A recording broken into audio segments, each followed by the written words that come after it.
क्या हो अगर तुम एक न्यू वर्ल्ड में रीइंकार्नेट हुए और मस्त साइड कैरेक्टर की लाइफ जी रहे हो, लेकिन पता चलता है कि तुम तो मेन कैरेक्टर हो। ये मानवा यही स्टोरी फॉलो करती है, जिसमें हमारा मेन कैरेक्टर न्यू वर्ल्ड में एक एकेडमी का टीचर है। तो ये सब स्टार्ट हुआ था कार एक्सीडेंट से, जिसमें वो मरने ही वाला होता है और उसके सामने एक सिस्टम अपीयर होता है जिसमें एक क्वेस्ट शो होता है, न्यू लाइफ। हाँ या ना? तो वो उसको एक्सेप्ट कर लेता है एंड हियर वी आर। दोनों की माना देखकर पट्टी वाला शॉक्ड हो जाता है। क्या इन लोगों की स्ट्रेंथ डंजन में खत्म नहीं हुई? इवन विदाउट मैजिक स्टोन इतनी सारी माना सप्लाई कैसे कर सकते हैं? वो क्रिश की ओर देखता है तो वो हल्की सी स्माइल दे रहा होता है। पट्टी वाला आदमी सरप्राइज्ड होता है कि क्रिश ने कोई ट्रिक यूज की जो उसने एक्सपेक्ट नहीं की थी। वो क्रिश से काफी इंप्रेस्ड हो जाता है।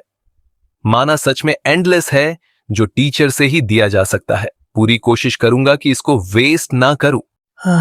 बच्चों, पागल हो गए हो क्या? इतना सारा माना यूज मत करो। इवन मेरे पास एस क्लास माना होता, फिर भी मैं टपक जाता। सिस्टम शो करता है कि जो स्टिकर आइटम्स स्टूडेंट्स को दिया है उसका माना एस क्लास माना के बराबर हो गया है। कृष्ण ने जो मैजिक पावर प्रोवाइड की है वो इन्फिनिटी में है, बट उसको ऐसा फील हो रहा है जैसे दो बड़े मच्छरों ने उसका पूरा खून चूस लिया हो। पट्टी वाला आके बोलता है, टीचर अब इतना स्ट्रगल मत करो, तुम पहले से ही मुर्दा लाश जैसे लग रहे हो। माइकल ये सुनकर गुस्सा हो जाता है, तुम टीचर से दूर रहो। लेकिन वह अननोन मैन आसानी से माइकल का अटैक ब्लॉक कर देता है और कहता है, बस करो यंग लॉर्ड, अगर बोर हो रहे हो तो जाओ मेरे लिटिल पपी के साथ खेलो, बड़े को बात करनी है। क्रिस सोचता है ये नाम बिल्कुल मैच नहीं करता और वह अननोन मैन से कहता है, मुझे तुमसे बात नहीं करनी। अननोन मैन कहता है, डेम क्रिस, तुम अभी भी अपनी प्राइड पकड़ के बैठी हो, इसी वजह से तुम इतनी चार्मिंग हो। इवन तुम्हारे लिए भी मेरे लॉर्ड का कर्ज संभालना मुश्किल होगा। काफी टाइम हो गया तुम्हें ब्लीड करते देखे। उसका बिहेवियर देखकर क्रिस सोचता है, जीज ये मुझे क्रीपी वाइब्स दे रहा है, क्या ये अपने होश में है? और अननोन मैन बोलता रहता है, कौन सी मैजिक यूज कर रही हो तुम इन्हें ऐसे मूव कराने के लिए? इतना माना यूज किया है तो तुम्हें काफी पेन हो रहा होगा। क्रिस सोचता है, नहीं ऑब्वियसली ये अपने होश में नहीं है, मुझे पहले ही पता था ये पर्वर्ट है। फिर अननोन मैन क्रिस के लिप्स को टच करता है और कहता है, कितनी ब्यूटीफुल लग रही हो तुम, इवन जब तुम स्वेट कर रही हो, my dear dame Chris. Chris सोचता है, मैं सिर्फ इसलिए स्वेट कर रहा हूं क्योंकि तुम इतनी क्रीपी हो। वेट एक मिनट, क्या चांसेस हैं कि ये एक्ट जो मैंने जल्दी में बनाया था इतना एक्यूरेट हो कि असली क्रिस को जानने वाली को भी फूल कर दे? कुछ तो डेफिनेटली गड़बड़ है। तभी माइकल फिर से अननोन मैन पर अटैक करता है और चिल्लाता है, मैंने कहा ना हमारे प्रोफेसर से दूर रहो। क्रिस माइकल के अटैक से भी थोड़ा डर जाता है, ये तो मुझे भी डरा दिया। अननोन मैन पीछे हट जाता है और माइकल कहता है, प्रोफेसर आप ठीक हो, हमने सारे मॉन्स्टर्स को हैंडल कर लिया। लायन कहता है, क्या तुमने एक अपर क्लासमैन को सफाई करने के लिए छोड़ दिया? क्रिस माइकल से कहता है, काफी लेट हो गए तुम, अब आंखें खोल सकते हो।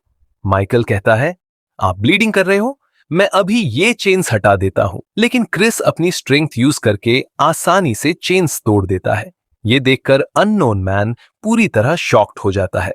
क्रिस उससे कहता है, दोबारा कभी मुझे डिस्टर्ब मत करना, और अंदर ही अंदर सोचता है, थैंक्स इतनी डिल्यूजनल होने के लिए, मुझे अपना एक्ट मेंटेन करने में हेल्प मिल गई। अननोन मैन कुछ देर चुप रहता है, फिर अचानक स्माइल करता है, लेकिन उसके बॉडी से पर्पल एनर्जी लीक होने लगती है। ये एक कर्स है जो उसे अफेक्ट करने लगता है। फिर भी वह कहता है, मुझे यकीन नहीं हो रहा तुम इस कर्स को इतनी काल्मली एंड्योर कर रही हो। क्रिस सोचता है, वेट, क्या ये मुझे कर्स तोड़ने की वजह से पेनल्टी फेस कर रही है? हाँ, ये डीमन किंग का कर्स है तो यूजर को डैमेज तो होगा ही। फिर भी अननोन मैन जोर से हंसने लगता है और चिल्लाता है, डेम क्रिस देखना, मैं तुम्हारा सारा पेन एक्सेप्ट करूंगा। क्रिस इरिटेट होकर सोचती है, तुम फ्रिक हो, अपने पास ही रखो ये सब। फिर क्रिस अपने स्टूडेंट से कहता है, माइकल, लायन, हम यहां से निकल रहे हैं। माइकल कहता है, यस प्रोफेसर। लायन कहता है, ओए तुम परवर्टेड बैंडेज फ्रीक, मैं तुम्हें सिर्फ अपने टीचर के लिए छोड़ रहा हूं।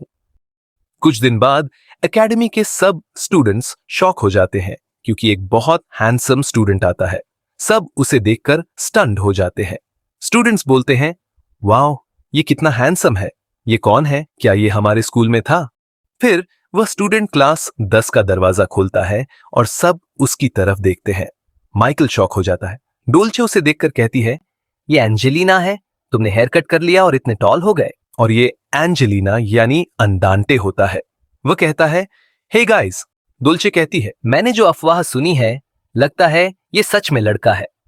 माइकल कहता है, क्या? सिर्फ मुझे ही नहीं पता था, प्रोफेसर ने मेंशन किया था, याद है? लगता है तुम सो रहे थे। डोल्चे कहती है, ऑनेस्टली डंजन के बाद से मैं बहुत एग्जॉस्टेड हूँ। क्रिस अंदांटे को देखकर सोचता है, वाओ, ये सच में हैंडसम है। डंजन के बाद ड्यूक ने स्टंटिंग स्पेल हटा दिया। जब असली एंजेलिना रिकवर करेगी तब वह एकेडमी आएगी।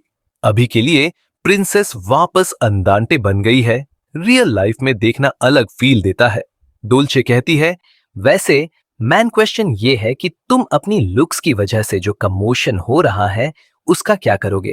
क्लासरूम के बाहर लड़कियों की भीड़ जमा है और क्रिस बस देखता रहता है। समझ गया, एंजेलिना अटेंशन अपने भाई पर शिफ्ट कर रही है, लेकिन ये थोड़ा ज्यादा हो रहा है। अंदांटे सांस लेता है और कहता है, सॉरी, अगर डिस्ट्रैक्शन हो रहा है मैं उनसे बात कर लूंगा। डोल्चे कहती है, वाओ, तुम इतने नाइस कब से हो गए? लगता है सिर्फ बॉडी नहीं, पर्सनैलिटी भी ग्रो हुई है। तभी दरवाजा खुलता है और लड़कियां अंदर घुस जाती हैं और एंडांटे का नाम चिल्लाती हैं। एंडांटे पैनिक कर देता है, प्लीज काम डाउन सब। क्रिस कुछ नहीं करता और सोचता है, मैं क्वाइटली निकल जाऊंगा। कुछ देर बाद क्रिस अपनी ट्री ब्रांच वाली जगह पर रेस्ट करता है और सोचता है, ये एकेडमी गर्ल्स बहुत इंटेंस है, अभी भी उनकी आवाज आ रही है, मतलब वो अभी भी भाग रहा होगा। कुछ देर बाद एंडांटे भी उस ट्री के पास आता है, लड़कियों से बचकर। क्रिस को लगता है ये जानबूझकर इस जगह आया है और क्रिस की बात सही होती है। वो जानबूझकर ही यहां आया ताकि टीचर से बात कर सके, क्योंकि यहां बहुत शांति है और वो हमेशा अपने टीचर के साइड ही रहेगा। ये मैटर जल्द ही सॉल्व हो जाएगा टीचर, क्योंकि जब सबको एहसास होगा कि ये एक होप है तो सब पीछे हट जाएंगे। और आगे बताता है कि वो अनवांटेड चाइल्ड जो ड्यूक फैमिली में शामिल हुआ एज अ चाइल्ड, फिर भी उसके फादर को उसकी जरा भी फिक्र नहीं है। लेकिन उसने ये जरूर बताया कि टीचर ने उसके चाइल्ड को कैसे बचाया। एंड देन टीचर को थैंक यू बोलता है। क्रिश मुंह से पत्ते की डंडी निकलता है और बोलता है, अंदांटे शेरिफ, पीछा किए जाने के दौरान भी तुमने छुपने वाला मैजिक का यूज नहीं किया। एंडांटे ऑकवर्ड हो जाता है और क्रिश उसे देखकर हंसता है। इससे कोई फर्क नहीं पड़ता, तुम जितना चाहें उतना चिल्लाते फिर सकते हो कि तुम अंदांटे हो, तुम तो शुरू से ही घमंडी थे। टीचर की बात सुनकर अंदांटे आंख खुले देखता ही रहता है और हल्की सी स्माइल देता है। फिर वो पूछता है, क्या वो कभी कभार यहां आ सकता है? क्रिश जवाब देता है, जब फ्रेशमैन की फर्स्ट वेकेशन पास आ रही थी तब एकेडमी में सब कुछ काल्म और स्टेबल लग रहा था और क्रिस सोच रहा था कि अगर वो कभी सोड यूज करेगा तो किसी पावरफुल एनिमी के अगेंस्ट करेगा, कभी किसी ह्यूमन के अगेंस्ट नहीं। लेकिन एक इंसिडेंट ने उसकी ये सोच तोड़ दी, जब प्रोफेसर 10 ने किसी ऐसे इंसान को मार दिया जिसे वो जानता था। ये इंसिडेंट एक नॉर्मल दिन से स्टार्ट हुआ, जब क्लासेस के बाद क्रिस को याद आया कि वो कुछ भूल गया है और वो अपनी बुक लेने वापस गया, एक illustrated guide to magic for kids, जिसे उसने सिर्फ बोर्डम की वजह से सेल्फ स्टडी टाइम में पढ़ना स्टार्ट किया था। और अगर किसी को पता चल जाता तो वो एम्बैरेस्ड हो जाता। और जब वो क्लासरूम में एंटर करता है तो देखता है कि लेटर्स का एक बड़ा पाइल पड़ा है और वो रिलीफ फील करता है कि लेट हो गया है और आसपास कोई नहीं है। फिर वो आगे बढ़कर एक लेटर उठाता है और देखता है कि पाइल इतना ज्यादा भर गया था कि फट गया, जो स्टूडेंट्स की ओवर अफेक्शन को शो करता है। लेकिन जैसे ही वो लेटर्स हैंडल करता है, एक लेटर से ब्लैक कलर का डस्ट निकलकर उसकी नाक में चला जाता है और वो स्नीज करता है और सोचता है कि क्या फैंटेसी वर्ल्ड में भी पोल्यूशन होता है। फिर वो लेटर्स को वापस सेट करता है और जल्दी निकलने का डिसाइड करता है, लेकिन उसकी नाक अभी भी इची होती है। नेक्स्ट डे वो क्लास की तरफ जा रहा होता है यॉर्निंग करते हुए और सोच रहा होता है कि आज भी एक नॉर्मल अनइवेंटफुल डे होगा, क्योंकि काफी टाइम से उसे कोई क्वेस्ट नहीं मिला और वो इस ब्रेक को एंजॉय कर रहा होता है। लेकिन जैसे ही वो क्लासरूम का डोर खोलता है, वो शॉक हो जाता है, क्योंकि उसके सामने बिल्कुल उस जैसा ही एक और इंसान खड़ा होता है। माइकल और अंडांटे भी इक्वली शॉक्ड हो जाते हैं। माइकल बोलता है कि दो प्रोफेसर्स हैं और अंडांटे कंफ्यूज्ड हो जाता है। क्रिस खुद को काम करने की कोशिश करता है और कंफर्म करता है कि वो ही रियल है। फिर वो मैप पर एक रेड डॉट नोटिस करता है जिसका कोई नाम नहीं होता, बिल्कुल वैसे ही जैसे लिजर्ड मॉन्स्टर के टाइम था। और वो समझ जाता है कि ये एक डॉपलगैंगर है, एक मॉन्स्टर जो ह्यूमंस को मिमिक कर सकता है। कुछ सिर्फ अपीयरेंस कॉपी करते हैं और कुछ लोगों को खाकर उनकी मेमोरीज और पर्सनालिटी अब्सॉर्ब कर लेते हैं। और चाहे ये कौन सा टाइप हो, उसे स्टूडेंट्स को बताना होगा। लेकिन उससे पहले फेक क्रिस उसका मजाक उड़ाता है और उसे मॉन्स्टर बोलता है जो उसकी नकल कर रहा है। ये सुनकर क्रिस गुस्सा हो जाता है, क्योंकि ये उसकी लाइन थी। डोल्चे बोलती है कि ये प्रोफेसर को क्यों कॉपी करेगा, और क्रिस इरिटेट हो जाता है कि स्टूडेंट्स उस इम्पोस्टर पे बिलीव कर रहे हैं। तो वो आगे बढ़कर उन्हें इंसल्ट करता है और बोलता है कि उन्हें ह्यूमन और मॉन्स्टर का डिफरेंस समझना चाहिए था। फिर वो अनाउंस करता है कि ये सेमेस्टर का लास्ट टेस्ट है, जहां उन्हें रियल को चूज करना होगा, वरना नेक्स्ट सेमेस्टर वापस नहीं आएंगे। तब सिस्टम उसे एक न्यू मेन क्वेस्ट देता है, जिसमें बोला जाता है कि डॉपेलगैंगर मिलने पर एक वर्जन मरेगा और यूज कंप्लीटियन से पहले डील करना होगा। रिवॉर्ड में शॉर्ट हेयर डॉल मिलेगा और फेल होने पर उसकी जगह इम्पोस्टर ले लेगा, और उसके पास सिर्फ 3 घंटे होते हैं। तो वो ऑर्डर देता है कि डोर्स बंद और ब्लॉक कर दो ताकि रूमर्स ना फैलें, और सोचता है काश वो मैजिक यूज करके ट्रुथ तुरंत दिखा पाता, लेकिन अब स्टूडेंट्स को ही फिगर आउट करना पड़ेगा। तब माइकल गुस्से में डार्क एनर्जी रिलीज करता है और बोलता है कि वो उसको मार देगा जिसने उनके प्रोफेसर को हर्ट किया। ये देख क्रिस नर्वस हो जाता है। फिर क्लास डिस्कशन स्टार्ट होती है, क्योंकि एंटर करने से पहले किसी ने कुछ नोटिस नहीं किया, तो जो पहले से क्लासरूम में था वही रियल होगा। और ग्रुप ए और ग्रुप बी बन जाते हैं, जहां ए वाले कहते हैं रियल क्रिस पहले से था, और बी वाले कहते हैं जो बाद में आया वो रियल है। माइकल इंसिस्ट करता है कि ए मॉन्स्टर है और बी उनका प्रोफेसर है, और अंडांटे ऑब्जर्व करता है कि ए थोड़ा ऑकवर्ड लग रहा है और बी यूजुअल प्रोफेसर की तरह अनइंटरेस्टेड लग रहा है। जब माइकल और न आर्ग्यू करते हैं, तो डोल्चे सजेस्ट करती है कि क्वेश्चंस पूछे जाए जो सिर्फ रियल क्रिस आंसर कर सके, और सब अग्री कर लेते हैं। निको प्रोफेसर ए से पूछता है कि वो स्टूडेंट्स के बारे में क्या सोचता है। फेक क्रिस कामली बोलता है कि उसे कोई प्रॉब्लम नहीं है और वो बस वैसे ही है। ये सुनकर रियल क्रिस शॉक हो जाता है और समझ जाता है कि इम्पोस्टर उसे परफेक्टली कॉपी कर रहा है, और रियलाइज करता है कि जो डस्ट उसने इनहेल किया था वो मिमिक स्पोर्स थे जो 2 पार्ट्स में स्प्लिट होते हैं। एक ह्यूमन बॉडी में जाकर माना ड्रेन करता है और दूसरा उस माना से मशरूम बनाकर ह्यूमन को मिमिक करता है, और अगर उन्हें मर्ज होने से पहले अटैक किया तो वो इन्फिनिटली रीजनरेट करेंगे। ये सोचकर वो रिग्रेट करता है कि पहले ही डील क्यों नहीं किया। क्रिस रियलाइज करता है कि इम्पोस्टर उसकी पर्सनालिटी परफेक्टली कॉपी कर रहा है, टफ बट केयरिंग। जब माइकल प्रोफेसर बी से पूछता है तो वो आंसर देने से मना कर देता है, जो उसके यूजुअल बिहेवियर को मैच करता है। फिर माइकल एक और सवाल पूछता है कि ब्रेक में कहीं साथ चलना चाहते हैं और क्या प्लान्स हैं। ये सुनकर क्रिस शॉक हो जाता है। फेक क्रिस बोलता है कि उसके कोई प्लान्स नहीं है और वो अक्सर नहीं जानता कि वो कहां जा रहा है। ये सुनकर रियल क्रिस और शॉक हो जाता है, क्योंकि ये उसके अंदर के रियल थॉट्स हैं। फेक क्रिस आगे बोलता है कि कभी कभी वो अपने एक्शंस को क्वेश्चन करता है। ये सुनकर क्रिस एम्बैरेस्ड फील करता है, क्योंकि उसके हिडन थॉट्स सामने आ रहे हैं। फिर फेक क्रिस बोलता है कि ऐसे मोमेंट्स में वो चाहता है कोई उसके साथ हो। क्रिस कंफ्यूज हो जाता है, क्योंकि वो हमेशा इंडिपेंडेंट रहा है, इवन कोरिया में भी।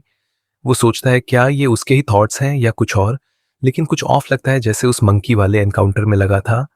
फिर फेक क्रिस बोलता है कि वो चाहता है कोई यूज गाइड करे जैसे हमेशा करता था, और उसी मोमेंट यूजिन डोर तोड़ते हुए एंटर करता है और कैजुअली अपोलोजाइज करता है, एक्सप्लेन करते हुए कि उसने नॉक किया था लेकिन कोई आंसर नहीं मिला, इसलिए उसने डोर को थोड़ा पुश किया और वो टूट गया। फिर उसकी नजर क्रिस पर जाती है और वो उसे ग्रीट करता है, लेकिन जल्दी ही रियलाइज कर लेता है कि कुछ गड़बड़ है। जब वो एक ही जगह पर क्रिस के दो वर्जन्स खड़े देखता है, जिनमें से एक फेक है। जब क्रिस यूजीन को देखता है तो वो पूरी तरह शॉक हो जाता है और उसे लगता है कि टाइमिंग अजीब तरह से परफेक्ट है, ऑलमोस्ट जैसे कोई उसे वार्न कर रहा हो कि हम शक्ल पर ट्रस्ट मत करो। लेकिन वो ये भी क्वेश्चन करता है कि ये फीलिंग सिर्फ इसलिए तो नहीं क्योंकि यूजीन आ गया। यूजीन फिर कहता है कि वो इन्फॉर्म करने आया था कि क्लास जल्दी एंड हो सकती है, लेकिन ये भी पॉइंट आउट करता है कि ऐसा लग रहा है जैसे क्रिस अपने ही फेक वर्जन के साथ ट्रेनिंग सेशन कंडक्ट कर रहा है। जैसे ही फेक क्रिस ये सुनती है वो पैनिक कर जाती है, पसीना आने लगता है और अचानक क्लासरूम से भाग जाती है। क्रिस उसकी रिएक्शन देखकर शॉक हो जाता है और तुरंत उठकर सोचता है कि शायद वो थ्रेट फील करके भाग रही है और उसे चेस करना पड़ेगा।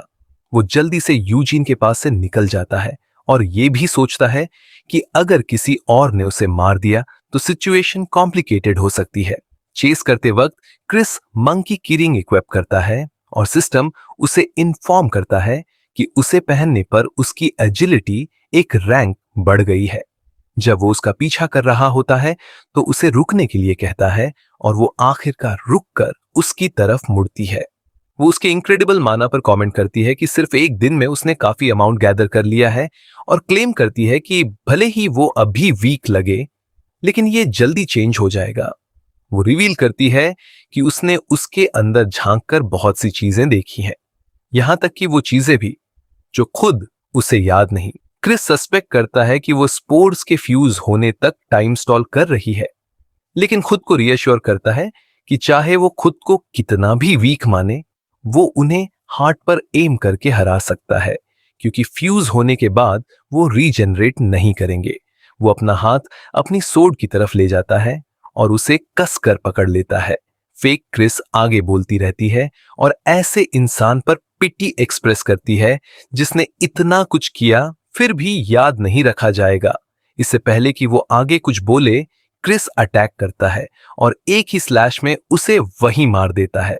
उसकी स्क्रीम सुनाई देती है जब वो जमीन पर गिरती है, जिससे आसपास के स्टूडेंट्स का अटेंशन अट्रैक्ट होता है और वो बाहर आकर देखने लगते हैं कि क्या हुआ। सिस्टम फिर नोटिफाई करता है कि क्वेस्ट कंप्लीट हो गया है और उसे रिवॉर्ड में शॉर्ट हेयर डॉल मिलता है जो किसी पर्सन को रिप्लेस कर सकता है और उसे वाइजली यूज करना है। स्टूडेंट्स क्रिस को गिरे हुए बॉडी के ऊपर खड़ा देखकर मर्मरिंग करने लगते हैं कि प्रोफेसर 10 ने किसी को मार दिया, लेकिन फेक क्रिस का बॉडी जल्दी ही डिसअपियर होने लगता है, जिससे स्टूडेंट्स सरप्राइज हो जाते हैं। ये देखकर क्रिस सोचता है कि शायद उसके साथ भी ऐसा हो सकता है। अगर उसकी आइडेंटिटी एक्सपोज हो गई तो इसे वो एक वार्निंग की तरह लेता है। फिर वो डिसाइड करता है कि जब तक सब कंफ्यूज्ड हैं, वो क्वाइटली स्लिप अवे कर जाए और खुद को रीअश्योर करता है कि उसने अभी तक टेक्निकली किसी को नहीं मारा। थोड़ी देर बाद दूसरी जगह एक और प्रोफेसर यूजीन से बात करता है और सजेस्ट करता है कि ब्रोकन डोर रिप्लेस करना चाहिए और पूछता है कि सिर्फ मॉन्स्टर एनर्जी सेंस करने पर उसने इतनी जल्दी क्यों एक्ट किया, जबकि प्रोफेसर क्रिस पहले से अंदर थे।